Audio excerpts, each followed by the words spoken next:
नमस्कार मित्रों, जोहार। मैं दीपक कुमार DRGP 82 चैनल पर आपका स्वागत करता हूं नए खबर के साथ। चैनल पर नए हैं तो जरूर सब्सक्राइब कर ले।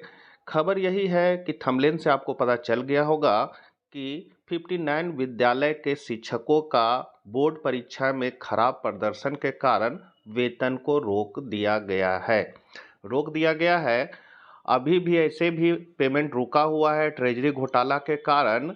और अब जब ट्रेजरी से सारा चीज़ जब वेरिफिकेशन क्लियर हो जाएगा तो 59 विद्यालय के शिक्षकों को वेतन के लिए और इंतजार करना पड़ सकता है। कहने मतलब है कि सर मुड़ाते के साथ ओले पड़ने शुरू हो गए।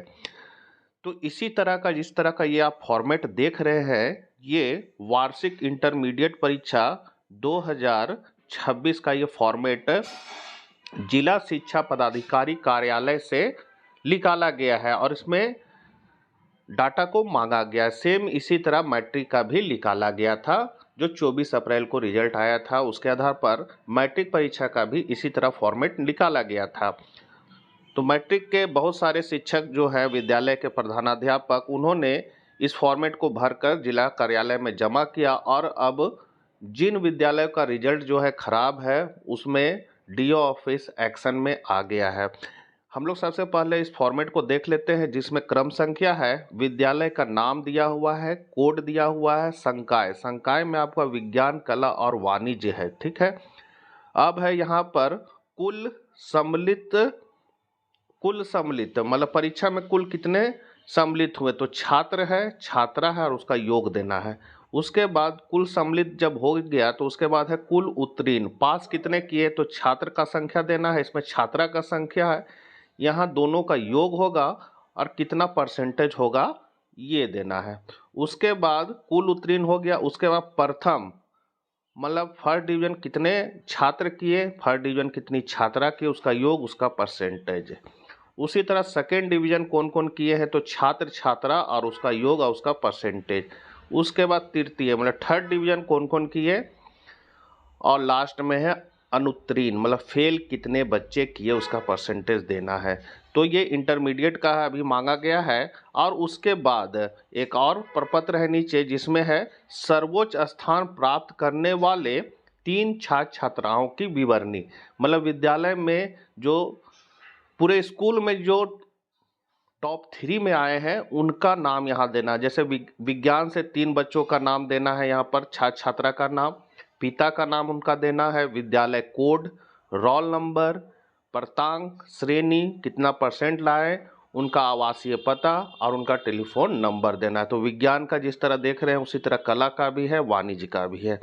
तो ये प्रपत्र मांगा जा रहा है। तो अब इसके बाद इंटर पर भी कार्रवाई होगी, जहाँ पर खराब रिजल्ट जिस विद्यालय का हुआ है। फिलहाल यहाँ मैट्रिक का रिजल्ट पर कार्रवाई का लेटर निकल चुका है, स्पष्टीकरण निकल चुका है। तो यहाँ है खबर हम लोग देख रहे हैं, यहाँ साफ कहा गया है मैट्रिक रिजल्ट में फिसली हजारीबाग की साख, 59 सरकारी स्कूलों के शिक्षकों का रुकेगा वेतन। मतलब 59 सरकारी विद्यालय के शिक्षकों का जो है वेतन रुकने वाला है। तो यहाँ पर देखिए परसेंटेज कितना दिया है, 94% से कम परिणाम वाले विद्यालयों पर कार्रवाई। 94% से कम जो ला रहे हैं उन विद्यालयों पर कार्रवाई होगी। जिला शिक्षा पदाधिकारी ने ऐसे सभी प्रधानाध्यापकों से मांगा है स्पष्टीकरण। अब यहाँ डिटेल में दिया गया है कि कभी राज्य में बेहतर शैक्षणिक प्रदर्शन के लिए पहचान रखने वाला हजारीबाग जिला इस बार झारखंड अधिविद्य परिषद की मैट्रिक परीक्षा 2026 के परिणाम में पिछड़ गया। पिछले वर्ष जहां जिला राज्य स्तरीय रैंकिंग में 7वें स्थान पर था, वहीं इस बार फिसल कर 14वें स्थान पर पहुंच गया। जिले की इस गिरावट को गंभीरता से लेते हुए जिला प्रशासन ने 59 सरकारी विद्यालयों के शिक्षकों के वेतन पर रोक लगाने का निर्णय लेने जा रही है। 2 माह से ऐसे भी वेतन नहीं मिल रहा है और अब रिजल्ट को लेकर भी वेतन शिक्षकों का रोक दिया जाएगा। कहाँ जाएंगे शिक्षक, कुछ नहीं समझ में आ रहा है। आगे कहा गया है शिक्षा विभाग ने उन सभी विद्यालयों को कार्रवाई के दायरे में लिया है जिनका मैट्रिक परीक्षा परिणाम 94% से कम रहा है। 94% कोई कम प्रतिशत नहीं होता है और ये अच्छा परसेंट माना जाता है। फिर भी 94% से कम जिन विद्यालयों का रिजल्ट हुआ है उन पर कार्रवाई हो सकती है। जिला शिक्षा पदाधिकारी परवीन रंजन ने बताया कि संबंधित विद्यालयों के प्रधानाध्यापक, सहायक शिक्षक और विषयवार शिक्षकों से स्पष्टीकरण मांगा गया है। जब तक संतोषजनक जवाब प्राप्त नहीं होगा तब तक वेतन भुगतान पर रोक रहेगी। संतोषजनक जवाब उनको देना है शिक्षकों को, और जब तक संतोषजनक जवाब नहीं देंगे वेतन नहीं मिलेगा। आपका मंथली टेस्ट हो रहा है, कौन लेता है? JCRT ले रहा है। उनका एक भी क्वेश्चन बोर्ड परीक्षा में नहीं पूछे जाते हैं, एक भी क्वेश्चन नहीं आता है बोर्ड परीक्षा में, क्योंकि बोर्ड परीक्षा जो है वो जैक लेता है। सिलेबस जारी करता है कौन? JCRT। बोर्ड एग्जाम लेता है जैक। तो यहाँ पर तालमेल सही नहीं बैठने के कारण भी बहुत सारी समस्याएं आ रही है और उसका खामियाजा जो है वो शिक्षकों को ही भुगतना पड़ रहा है। आगे कहा गया है, जानकारी के मुताबिक शिक्षा विभाग ने इस वर्ष मैट्रिक परीक्षा में बेहतर परिणाम के लिए विशेष तैयारी कराई थी। विशेष तैयारी क्या करवाई थी कि YouTube चैनल बनाया गया था जिस पर बच्चों को वीडियो मुहैया कराया जाता था, तो उसको बच्चे देखते थे और समझते थे। साथ ही प्रैक्टिस करवाया गया क्वेश्चन का। रियल टेस्ट में जितने क्वेश्चन आए थे उसको अध्ययन करवाया गया बच्चों को पुनः कि ये परीक्षा में आ सकते हैं, लेकिन वो काम नहीं किया। अतिरिक्त कक्षाएं चलाई गई, मॉडल टेस्ट लिए गए और नियमित मॉनिटरिंग के बावजूद अपेक्षित सफलता नहीं मिल सकी। ऐसे में अब यह जानना जरूरी है कि किन कारणों से परिणाम कमजोर रहा।